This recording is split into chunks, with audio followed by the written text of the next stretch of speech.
কালেংদুৱাৰ block committee BPF দলৰ joining ceremony programme. এই joining ceremony প্ৰগ্ৰামত টোটেল বিজেপি UPPL এইটো মিলাই পেলাই 1700তকৈ মুঠতে 1700 প্লাছ 1700 প্লাছ জইনিং কৰাইছে। আৰু আমি যিটো দেখিবলৈ পাইছে কালেংদুৱাৰ ব্লক হিচাপে আমাৰ বিপিএফ দলে খুব ষ্ট্ৰং হৈ আছে। আৰু আগন্তুক যিটো MP নিৰ্বাচন এই কালেংদুৱাৰ ব্লক হিচাপে যেনেকুৱা বিপিএফক মানে সহায় কৰিব লাগে, আমি যিটো ভাবিছিলোঁ ইয়াতকৈ বেছি ইহঁতে সহায় কৰিব পাৰিব বুলি মই গম পাইছোঁ। খুব ভাল কালেংদুৱাৰ হিচাপে পজিটিভ। আৰু এনেকুৱা জইনিং চেৰিমনি প্ৰগ্ৰামটো অকল কালেংদুৱাৰ নহয়, বিভিন্ন ঠাইতো হ'ব। আমাৰ বাক্সাত হৈ আছে, ওদালগুৰিতো হ'ব বা কোকৰাঝাৰতো হ'ব আৰু চিৰাঙতো হ'ব। এই প্ৰগ্ৰামটো কণ্টিনিউ চলি আছে। অহাকালি নাই, পৰহিৰ দিনা আকৌ বাক্সাত আছে।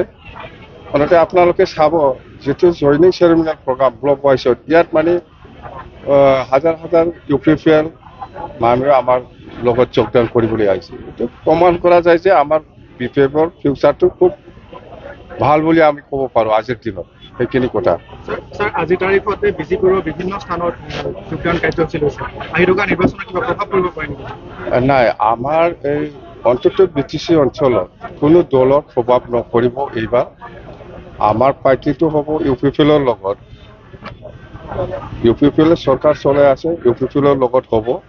আমাৰ চিধা যিটো কনফ্ৰণ্টেশ্যনটো বেলেগ দলৰ লগত নহয়। আমি কাৰো লগত ছাপোৰ্টত নাই। ইণ্ডিয়া এলায়েন্স ইয়াৰ লগতো নাই, NDA এলায়েন্স ইয়াৰ লগতো নাই।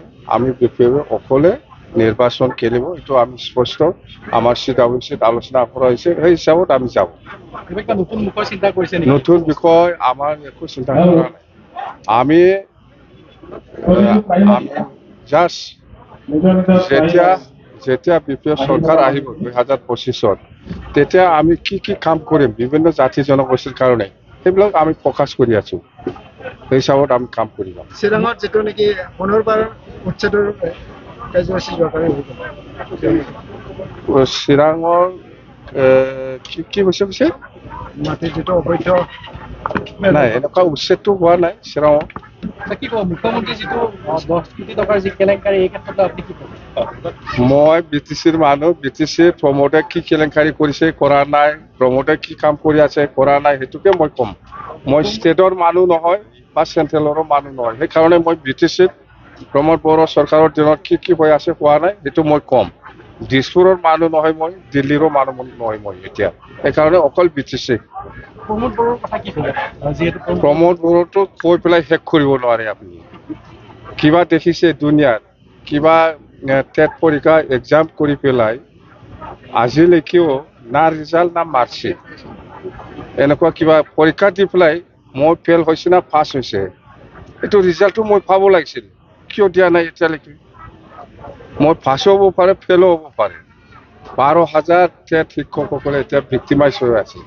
চাকৰি দিয়া নাই, ৰিজাল্টো দিয়া নাই, মানে মাৰ্কশ্বিটো দিয়া নাই। কিমান আশাবাদী আহি থকা নিৰ্বাচনত? কোনটো আহি থকা লোকৰ নিৰ্বাচনত? লোকসভা নিৰ্বাচনত দৰং ওদালগুৰি আমি খেলিম, বিপিএফে খেলিব। কোকৰাঝাৰ লোকসভাটো আমি খেলিম দেই।